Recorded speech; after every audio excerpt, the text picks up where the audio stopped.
Baik, Assalamualaikum warahmatullahi wabarakatuh. Selamat pagi semuanya. Bagaimana kabar kalian hari ini? Semoga kalian semuanya sehat selalu ya. Selamat pagi adik-adik semuanya. Terima kasih yang sudah menyempatkan untuk menonton video ini. Baik, sebelum kita mulai pelajaran pada hari ini, marilah kita berdoa sesuai dengan kepercayaan masing-masing. Berdoa dipersilakan.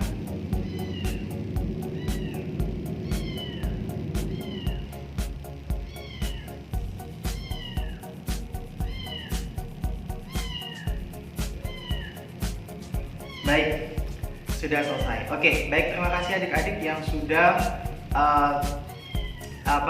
kemarin sudah mengerjakan tugasnya. Karena tugas yang kemarin yaitu tentang hakikat dan konsep produksi massal. Oke. Hakikat dari konsep produksi massal yang kemarin saya sudah berikan tugas, yaitu tentang yang pertama tentang hakikat pengertian dari produksi massal itu sendiri, dan yang kedua yaitu tentang ciri-ciri produksi massal. Lalu yang ketiga yaitu tentang kelebihan dan kekurangan dari produksi massal itu sendiri.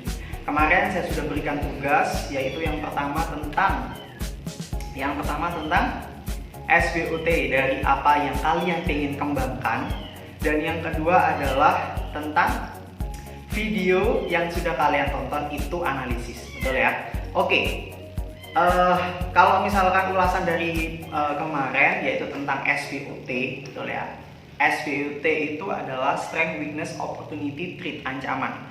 Kalian sudah belajar tentang SWOT. 4 dasar ini yang harus kalian kuasai ketika kalian nantinya akan mempunyai produk itu sendiri. Jadi produk itu harus perlu namanya SWOT itu dari yang namanya kita teliti dulu apa produk yang mau kita kembangkan. Dari apa? Dari SWOT itu tadi.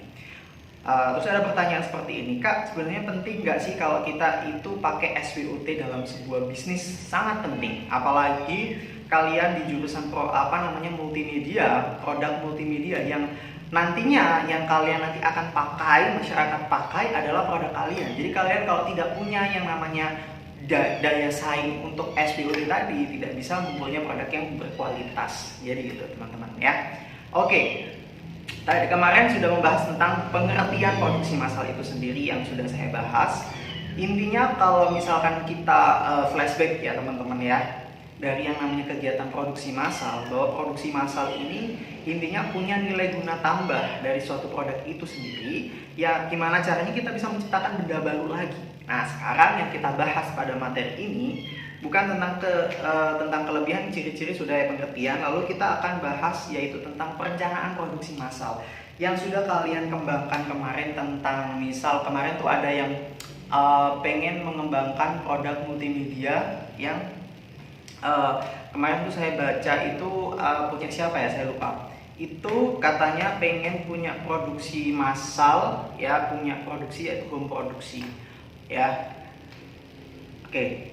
Kalau misalkan kita pengen sebuah produk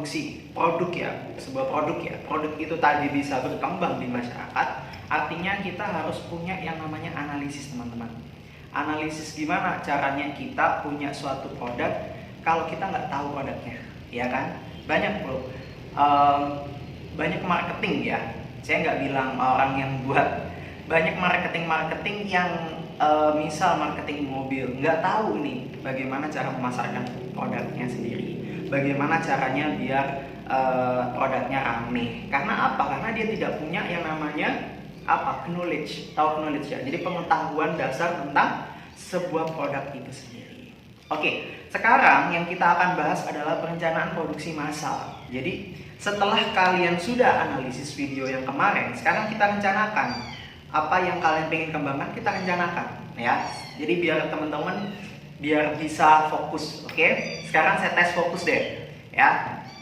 Kalau misalkan teman-teman bisa tes fokus ini, berarti teman-teman semuanya hari ini semuanya sehat. Oke. Yang pertama, ciri-ciri produksi massal. Masih ingat? Oke, masih ingat ciri-ciri produksi massal? Mungkin udah lupa kak, udah aduh kak, kayaknya nggak tahu deh kak. Nah, jadi ciri-ciri produksi massal itu yang pertama produk yang dihasilkan dalam jumlah besar, biaya per unitnya rendah, bertujuan menguasai pasar, dijual di pasar bebas, hampir tidak ada variasi produk, harus ada stok untuk memenuhi kebutuhan saat masa tunggu. Oke, kita next ke perencanaan produksi massal. Yang pertama tentang pengertian perencanaan produksi. Jadi kalau kita ngomongin perencanaan, berarti apa yang direncanakan, betul kan? Diartikan sebagai proses untuk memproduksi barang pada suatu periode sesuai yang telah dijadwalkan melalui pengelolaan sumber daya seperti tenaga kerja, bahan baku, dan peralatan. Jadi perencanaan ini yaitu kita akan mengelola sumber daya. Jadi kalau sudah kita berencana, gitu ya, pastinya yang harus kita rencanakan dulu apa yang pertama? Yaitu tentang tenaga kerjanya dulu. Kira-kira kalau aku membuat produk misal animasi Upin Ipin gitu ya, animasi Upin Ipin misal nih. Nah, itu kamu harus punya berapa tenaga kerja di situ. Atau misalkan kamu punya berapa karyawan di situ gitu. Misal nih teman-teman ya, kalau misalkan kita tahu yang namanya produksi TV ya, kita bilang animasi Upin Ipin yang kalian sering lihat, itu kalau kalian tahu animatornya itu ada yang orang Indonesia gitu loh. Nah, Transformer tahu ya kalian ya, itu juga animatornya orang Indonesia. Jadi berapa orang di sana animatornya? Banyak gitu.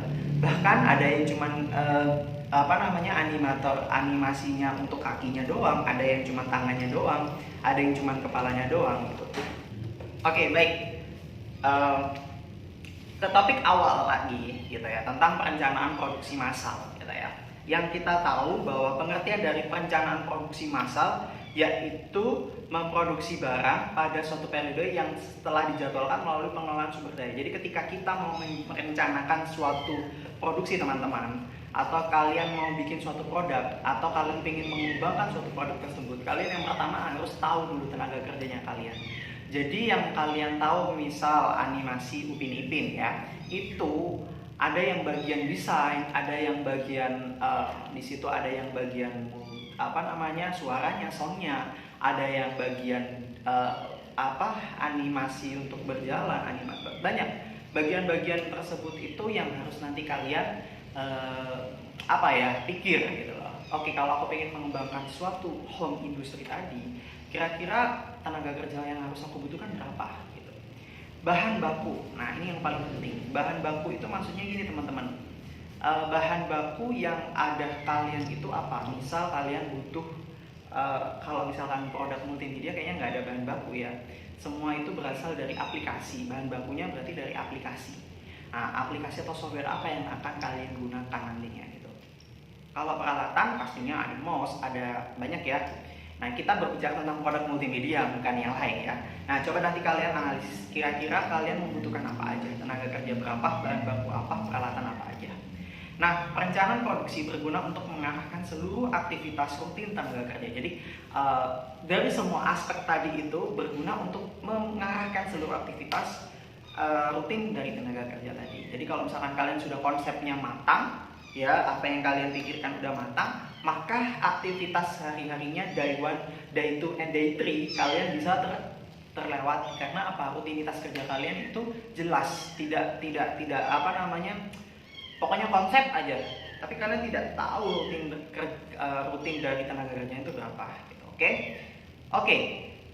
Jadi kalau ngomongin pengertian gampang ya, jadi gampangnya dihafalnya kayak gini. Intinya perencanaan produksi massal artinya adalah merencanakan sesuatu yang telah dijadwalkan ya, baik untuk pengelolaan sumber daya seperti tenaga kerja, bahan baku, dan juga peralatan. Hafal ya.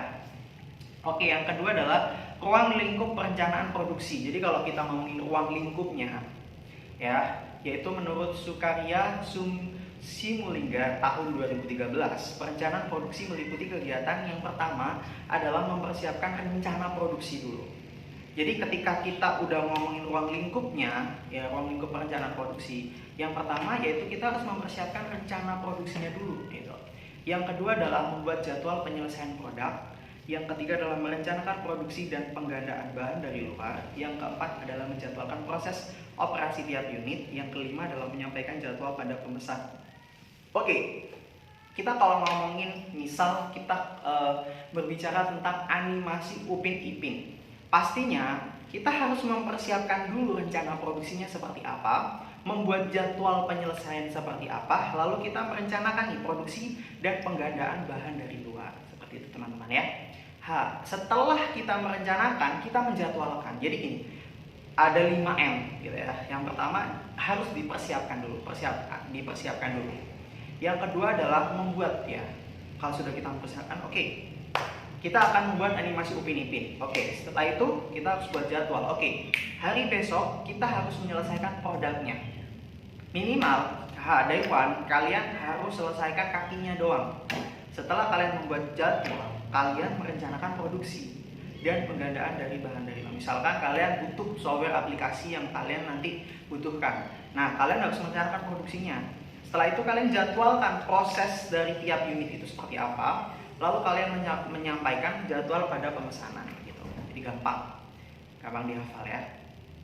Oke, Kak, sebenarnya tujuan dari fungsi perencanaan produksi itu apa sih gitu ya? Jadi yang pertama itu meminimalkan biaya serta memaksimalkan keuntungan. Jadi kalau kita berbicara tentang perencanaan produksi, pastinya meminimalkan dan juga yang namanya biaya pastinya.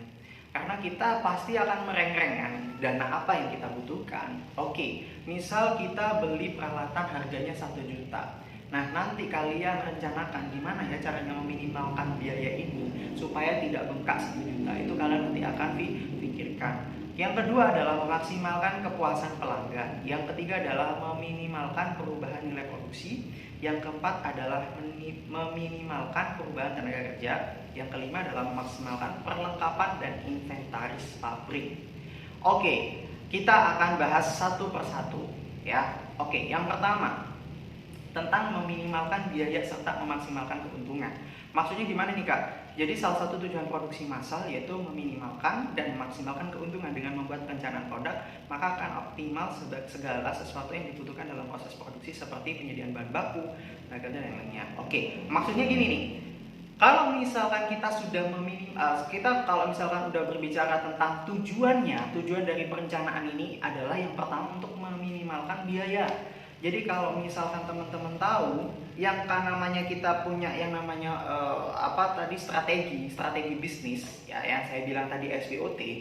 Nah, itu kalian harus sudah mulai merencanakan biayanya.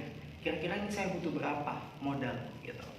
Nah, setelah kalian merencanakan berapa butuh modal, nah di situ tugasnya kalian adalah kalian harus menyediakan bahan baku, tenaga kerja dan yang lainnya.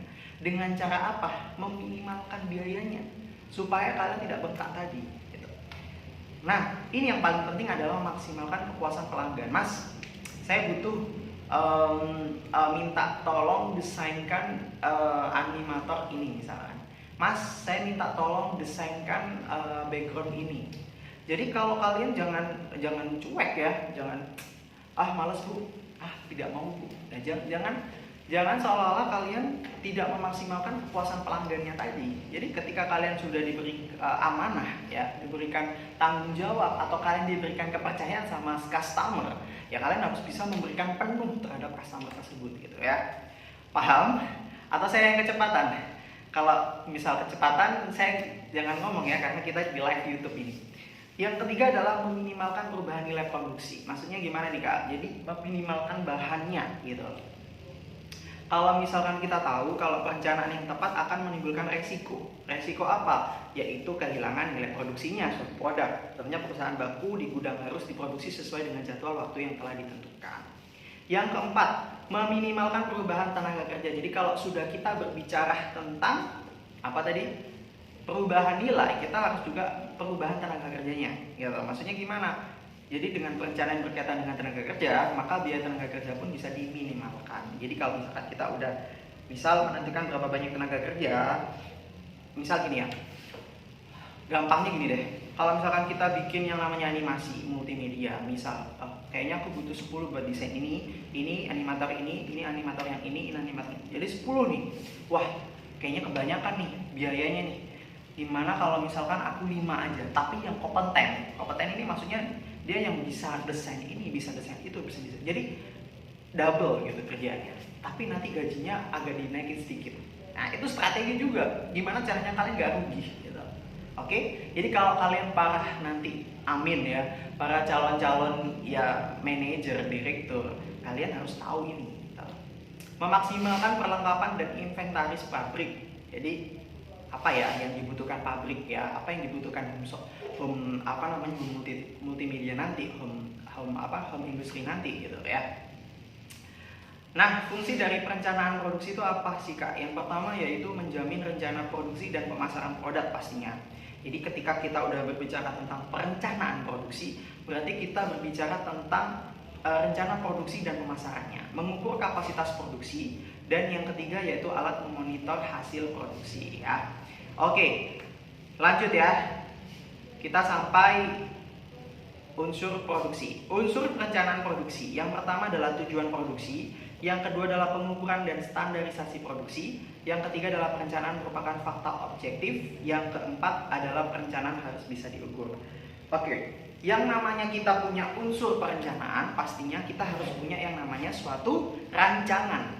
Oke, mohon maaf ya, kita harus mempercepat durasi waktu karena kita nanti kakak akan langsung ngasih tugas aja biar kalian paham semuanya apa yang dimaksud dan dijelaskan tadi. Tapi insya Allah semua kalian paham ya. Oke, unsur perencanaan produksi yang pertama yaitu tujuan produksi itu apa? Kira-kira dibutuhkan nggak salah satu yang namanya manajemen gitu ya. Kalau kita udah berbicara tentang manajemen berarti udah besar di perusahaan gitu. Yang namanya kita udah tahu PTCV belum? Nah kalian harus belajar itu. PT itu apa, CV itu apa ya. Nanti sebagai tugas, nggak apa-apa. Pengukuran dan standar produksi, artinya perencanaan produksi tidak hanya dilakukan atas tujuan saja, tetapi juga harus mengukur kemampuan konsumen. Jadi ketika sasaran kalian itu nanti sasarannya apa? Nah nanti ini akan menjadi tugas juga. Produknya kalian ini sasarannya kemana? Ke mahasiswa, ke anak kecil, atau sasaran kalian mungkin orang dewasa, mungkin kalian nanti orang tua mungkin.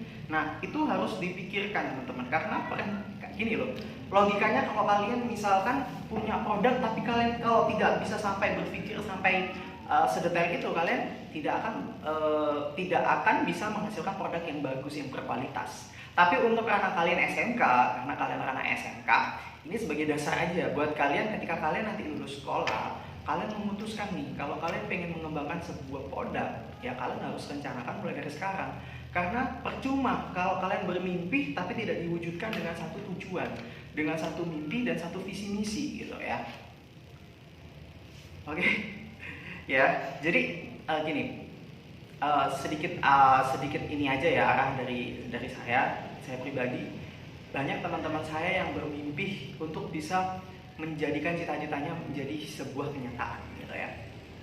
Tapi ketika misalnya gini, ya Kak, aku pengen Kak punya perusahaan sendiri. Tapi kenapa ya? Ketika aku lulus, gitu, ini banyak pengalaman teman-teman.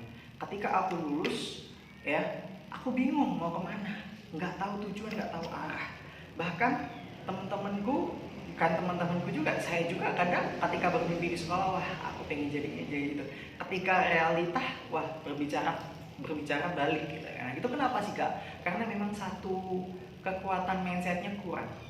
Ya, kalau kita bicara mindset itu yang tinggi. Gitu. Meskipun kalian karena SMK tidak ada kata tidak mungkin. Ya, orang SMK bisa buat yang namanya suatu produk baru, yaitu tentang tenaga kerja listrik yang diganti dengan yang namanya uang, atau tenaga kerja listrik yang diganti dengan sebuah mesin yang simple, robot teknologi. Apa-apa sebuah teknologi itu dari SMK semuanya. Nah, jadi sekarang tugasnya kalian itu bermimpi, bukan hanya kalian mengikuti pelajaran saya, bukan hanya sekedar oh ya Kak tahu paham materi ini, unsur ini, ciri-ciri ini, bukan ya. Tapi kalian harus punya sebuah target tersendiri terhadap diri kalian untuk kalian bangkit dari yang namanya sebuah pelajaran doang. Nah pelajaran ini adalah realitanya untuk praktek. Nah kalian nanti akan praktekkan gitu ya. Nah Oke, jadi kalian jangan pernah takut untuk bermimpi dan jangan pernah takut untuk gagal. Karena mimpi itu akan bisa menjadi kenyataan teman-teman kalau kalian mampu untuk berani untuk mewujudkannya. Oke, siap? Siap ya. Nah, yang ketiga adalah merencanakan merupakan fakta objektif. Jadi kalau kita berbicara objek itu kan kita berbicara pemikiran yang cukup rasional, bukan hanya sebagai angan-angan saja, gitu ya. Nah, perencanaan harus bisa diukur. Artinya, sekalipun hanya mengira-ngira, namun perkiraan tersebut adalah benar dan tentunya tidak menimbulkan kerugian pada perusahaan. Jadi, ketika kalian harus dapat diukur gitu ya. Measurable gitu ya. Measurable itu artinya itu tadi dapat diukur. Jadi dapat dikira-kira juga, dapat dibilang ya sesuatu yang kalau kalian bisa terapkan, kira gini loh. Oke, produk apa yang bisa aku terapkan? Bukan produk apa yang aku cita-citakan, jangan dulu. Kalian yang di ranah A dulu. Bagaimana cara kalian menerapkan produk untuk dinikmati sama masyarakat gitu. Tahap awal pelaksanaan produksi. Perencanaan harus menjadi langkah awal bagi perusahaan dalam menghasilkan barang yang dibutuhkan oleh konsumen. Jadi kalau kita tahap awal ini tadi sudah lolos, berarti kita bisa merencanakan produksi selanjutnya ya. Siap? Oke. Yang kita bahas hari ini cuman hanya sekedar 4 poin ini ya. Oke, tugas hari ini apa Kak? Tugas hari ini saya minta kalian coba cari gitu ya pengertian dari CV dan PT gitu ya. CV dan PT itu apa? Terus kalian nanti akan tugas yang kedua. Tugas yang kedua, coba nanti kalian rencanakan produksi kalian, dengan cara catatannya dengan yaitu tadi dengan ruang lingkup perencanaan produksi yang menurut Sukarya Simulingga ya. Misal gini, kalian mau buat produk A misalkan. Produk A ini misalkan multimedia berbasis interaktif Kak gitu ya. Maksudnya gimana itu Dek? Nanti pakai Android Kak gitu. Oke, kalian harus yang pertama apa? Merencanakannya itu apa? Kalian berapa tenaga kerjanya yang dibutuhkan, terus bahan bakunya apa, peralatannya apa aja gitu ya. Terus membuat jadwal penyelesaian produk. Kira-kira kalian membutuhkan waktu untuk menyelesaikan produk kalian itu berapa. Terus kalian rencanakan produksi dan penggandaan bahan dari luar. Kira-kira saya butuh apa, software apa yang saya butuhkan, itu kalian tulis. Terus kalian jadwalkan proses operasi tiap unit. Jadi misalkan A ini kalian buat rencananya. Oke, kira-kira kalau misalkan saya buat ini Kak, rencananya aku kayak gini Kak. Nah, setelah itu kalian jadwalkan proses operasi tiap unit. Setelah itu menyampaikan jadwal pada pemesan. Maksudnya kalian seolah-olah nanti jadwalkan pemesanan produk kalian. Jadi kalian harus meliputi 4 tadi. Nah, kira-kira tujuan dan fungsinya untuk apa?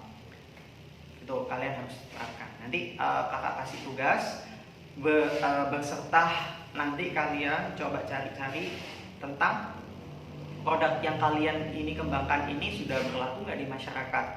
Kira-kira kapasitasnya berapa, tenaga kerjanya berapa. Oke, siap adik-adik kira-kira? Oke, paham ya. Oke, terima kasih atas hari ini. Semoga kalian selalu sehat, selalu dilimpahkan semuanya rezekinya, dan jangan lupa ya tetap pakai masker, tetap jaga kesehatan, dan kalau misalkan kalian yang lagi di rumah, tetap di rumah, jangan kemana-mana karena wabah COVID belum selesai teman-teman ya. Kita harus sadari bahwa ya perubahan kesehatan itu sangat penting. Kalau perubahan kesehatan kita menurun, maka otomatis kita perubahan untuk belajarnya juga menurun. Semangat teman-teman untuk hari ini SMK 1 Mojokerto. Wabillahi taufiq wal hidayah. Wassalamualaikum warahmatullahi wabarakatuh.